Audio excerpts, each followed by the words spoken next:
Hello नमस्कार। स्वागत है आप सभी का।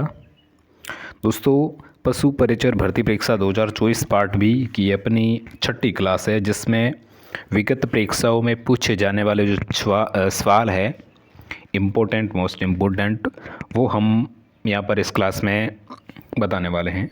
सवाल बहुत ही इम्पोर्टेंट रहने वाले हैं, तो आपसे यही उम्मीद है कि आप क्लास को शुरू से लेकर एंड तक अच्छे से देखिएगा। ठीक है, तो बिना देरी करते हुए हम आगे बढ़ते हैं क्वेश्चनों की तरफ।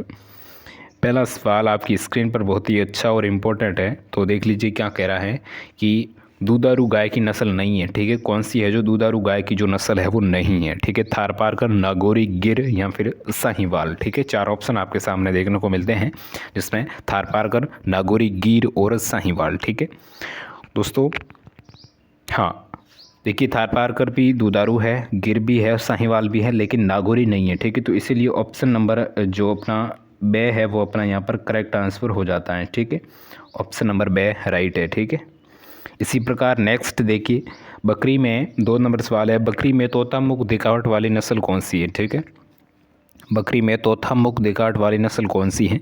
4 ऑप्शन मिलते हैं आपके सामने देखने के लिए। पहले देख लीजिए, जमुनापारी, बर्बरी, बिट्टल या फिर सिरोही। ठीक है, तो इसका जो करेक्ट आंसर हमें जो देखने को मिलता है तो वो मिलता है ऑप्शन नंबर ए। ठीक है, ऑप्शन नंबर ए अपना यहाँ पर राइट आंसर हो जाता है, जमुनापारी। ठीक है, नेक्स्ट देखिए, केंद्रीय भेड़ व ऊन अनुसंधान संस्थान किस राज्य में स्थित है। ठीक है, जिसमें भी 4 ऑप्शन आपके सामने देखने को मिलते हैं, पंजाब, हरियाणा, राजस्थान और गुजरात।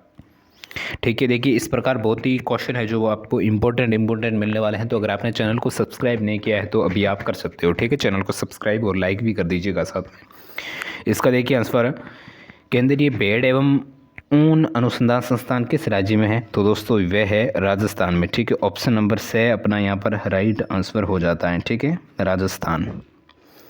नेक्स्ट देखिए अगला सवाल, निम्न में से कौन सी भेड़ की नस्ल उदयपुर संभाग में व्यापकता से पाई जाती है। ठीक है, कौन सी जो भेड़ की नस्ल है वो उदयपुर संभाग में बड़ी मात्रा में पाई जाती है, चोकला, मेगरा, नाली या फिर सोनाली। ठीक है, तो दोस्तों इसका जो करेक्ट आंसर है तो वो है सोनाली। ठीक है, ऑप्शन नंबर डी यानी द करेक्ट आंसर हो जाता है सोनाली। ठीक है, नेक्स्ट देखिए, भेड़ की कौन सी नस्ल उत्तर प्रदेश संवर्ग की है। ठीक है, भेड़ की जो कौन सी नस्ल है वो उत्तर प्रदेश संवर्ग की है, बदावरी, नीली रावी, मुर्रा या फिर जाफराबादी। ठीक है, तो इसका जो हमें करेक्ट आंसर देखने को मिलता है तो वो मिलता है ऑप्शन नंबर ए, भदावरी। ठीक है,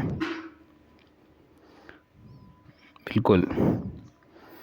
नेक्स्ट देखिए 6 नंबर सवाल, नर ऊँट कितने वर्ष की आयु में परिपक्व होते हैं। जो नर ऊँट होते हैं वो कितने वर्ष की आयु में परिपक्व हो जाते हैं, 3 वर्ष, 4, 5, 6 वर्ष। तो इसका जो हमें जो सही आंसर देखने को मिलता है तो वो मिलता है ऑप्शन नंबर से यानी 5 वर्ष।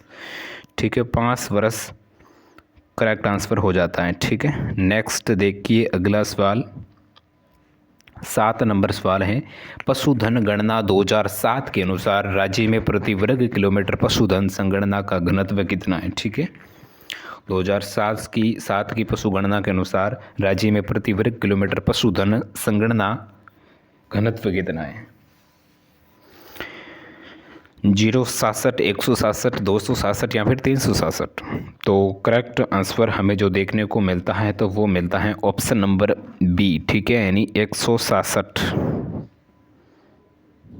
ठीक है, नेक्स्ट देखिए अगला सवाल, 8वां सवाल है, विश्व स्वास्थ्य संगठन द्वारा पशु प्लेग उन्मूलन कब घोषित किया गया था। बहुत ही इम्पोर्टेंट और अच्छा सवाल है।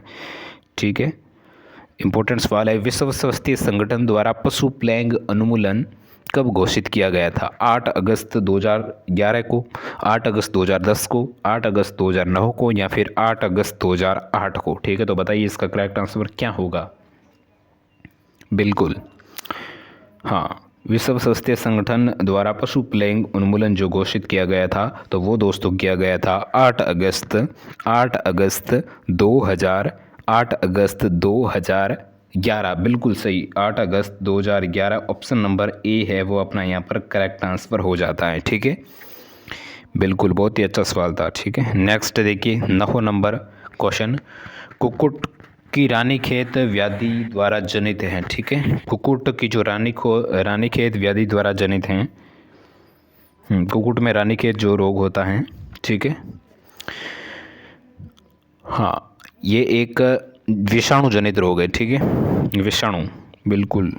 ऑप्शन नंबर बे अपना यहाँ पर करेक्ट आंसर हो जाता है, ठीक है। नेक्स्ट देखिए 10 नंबर सवाल, बहुत ही अच्छा और इम्पोर्टेंट। देखिए क्या कह रहे हैं कि वर्ष 2011-12 में भारत का अनुमानित कुल दुग्ध उत्पादन मिलियन टन था।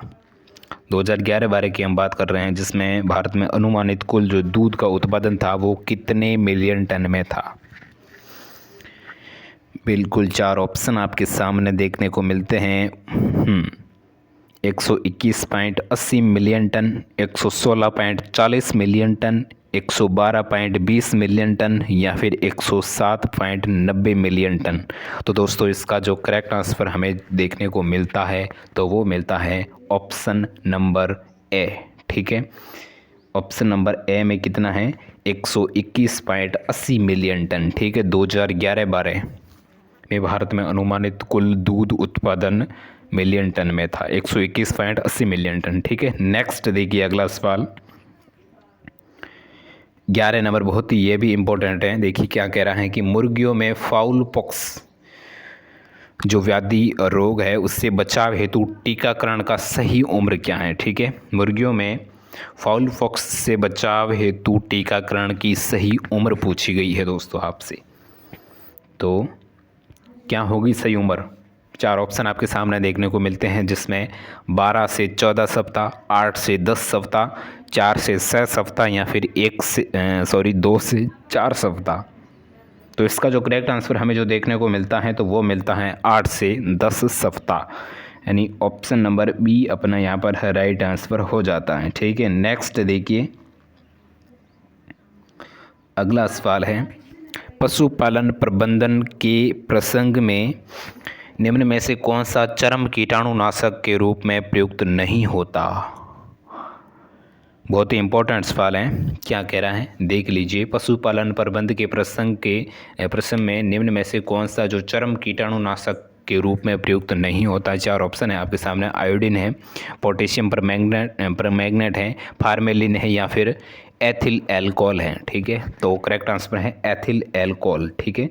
ऑप्शन नंबर दे अपना यहाँ पर राइट आंसर हो जाता है एथिल एल्कोहल।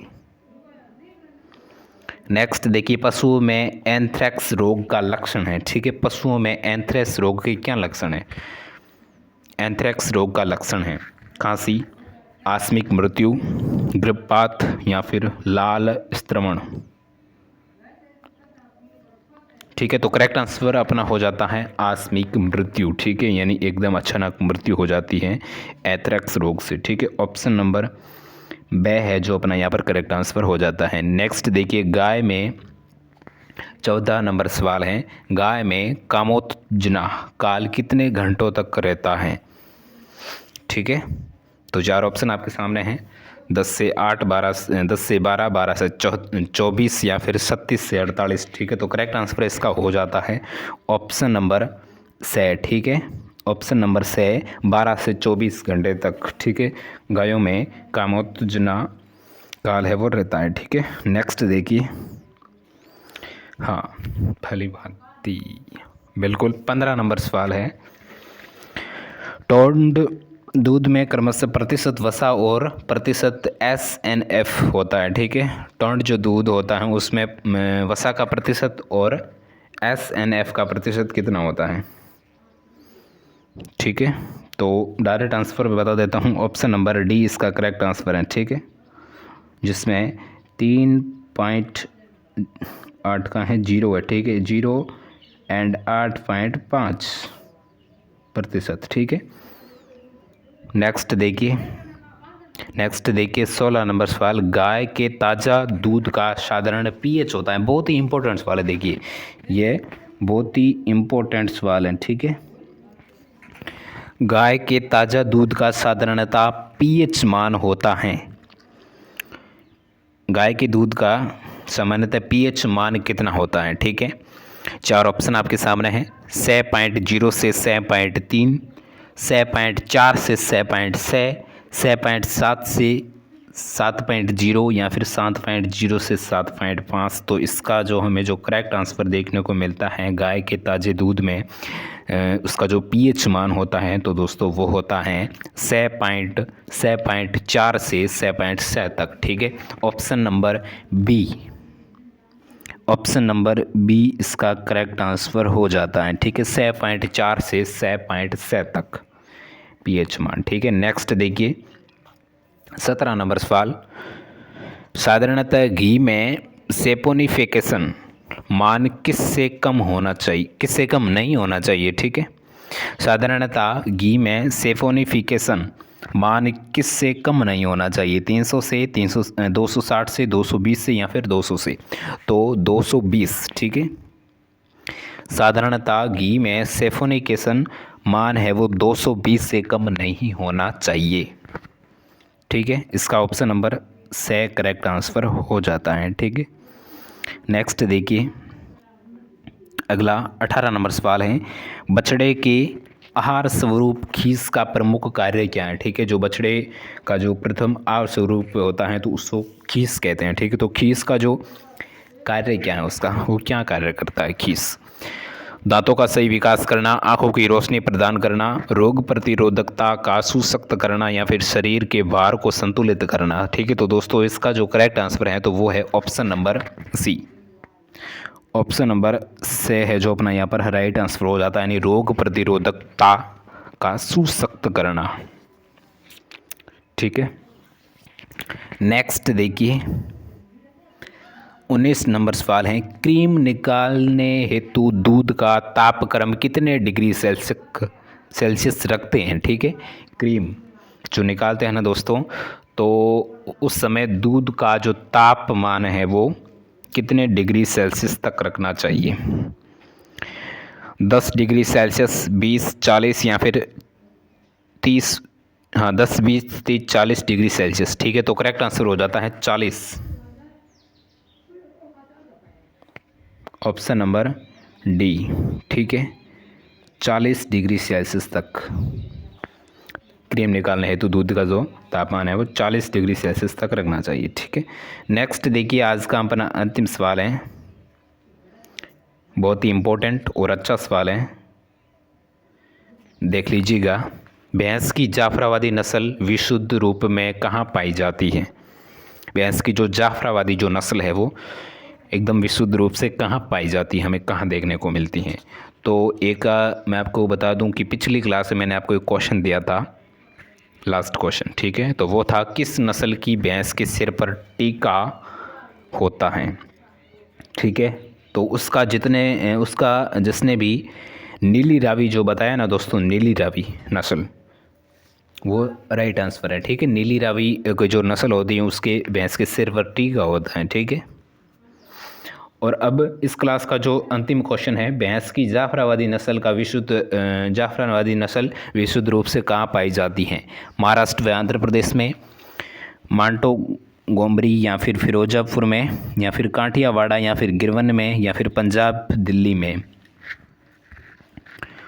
ठीक है, तो करेक्ट आंसर है, इसका जो करेक्ट आंसर है तो वो है दोस्तों ऑप्शन नंबर से। ठीक है, ऑप्शन नंबर से है जिसमें क्या है कि काठियावाड़ के गिरवन में। ठीक है, काठियावाड़ के गिरवन में भैंस की जो जाफराबादी नस्ल है वो एकदम शुद्ध रूप से वहाँ पर हमें देखने को मिलती है। ठीक है, जाफराबादी नस्ल। तो ये थी आज की अपनी क्लास, बहुत ही अच्छी और इम्पोर्टेंट। कैसी लगी है आपको? अगर अच्छी लगी है तो लाइक, शेयर एंड सब्सक्राइब। ठीक है, मिलते हैं नेक्स्ट क्लास में, तब तक के लिए धन्यवाद।